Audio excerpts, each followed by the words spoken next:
At some point or another, all of us will go through the fire. You will be burned. That fiery furnace life puts you through is not without reason. You are being forged. Those of you who are wondering, how can I keep going like this? This is for you. Some of you have been through so much that you should have lost your mind. Don't think it's strange when things happen to you, because every man, every woman, every boy, every girl will go through a time where your faith will be tested. You will hit something, and when you do, you will have a choice. Many choose to turn around. They feel a little pain and run away. But there is a small number who decide that the pain is worth the prize. These people will do whatever it takes to make it to the other side. Make no your vitamin. Get excited about the no. Why? Because every time someone says no, that brings you another step to a yes. You're getting closer. Trust me, you will win if you don't quit. Now, whatever goal you have, you're going to have some opposition. You're going to have some difficulties. You're going to have some challenges. You're going to have your inner conversation telling you you can't do it, and you're going to have people picking at you. You got to talk to yourself when you begin to think negative.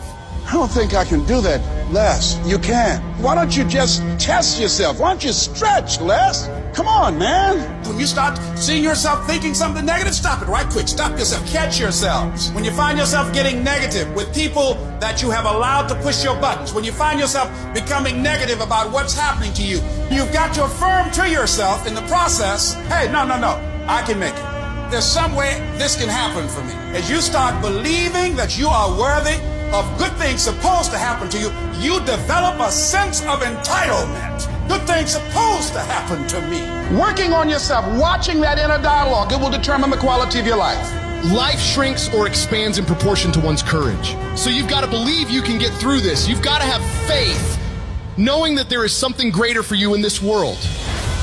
Because once you commit yourself and you know your why, the how will come. Once you commit yourself, you will figure it out. You just have to begin challenging yourself, stretching yourself, because you really don't know what you can't do. When you believe with everything in you that you are destined for greatness, you will find a way. You turn a tragedy into a triumph, despair into repair, pain into gain, adversity into prosperity.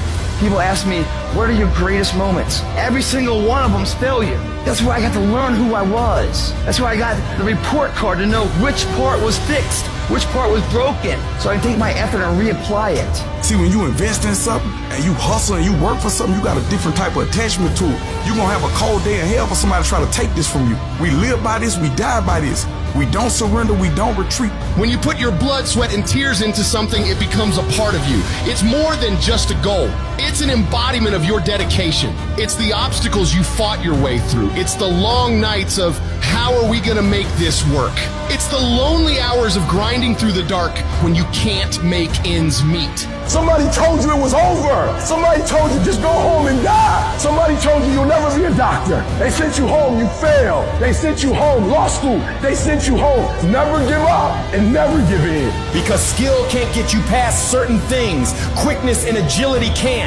You gotta have mental toughness. You don't give up on me, you don't quit on me. You man up, you woman up. You get your life back, you get your family back. I need you to have mental toughness. When you come up against that thing, you gotta outlast it. And you gotta already have made up your mind before you get to cancer. You gotta already have made up your mind before you get to that exam. You gotta already have made up your mind when you're talking to your husband, when you're talking to your wife, when you're talking to that sickness. You gotta look at it before you even get to it. So don't you ever give up. I don't care how hard you fall on your back. Because if you can fall on your back, you can look up. And if you can look up, you can get up.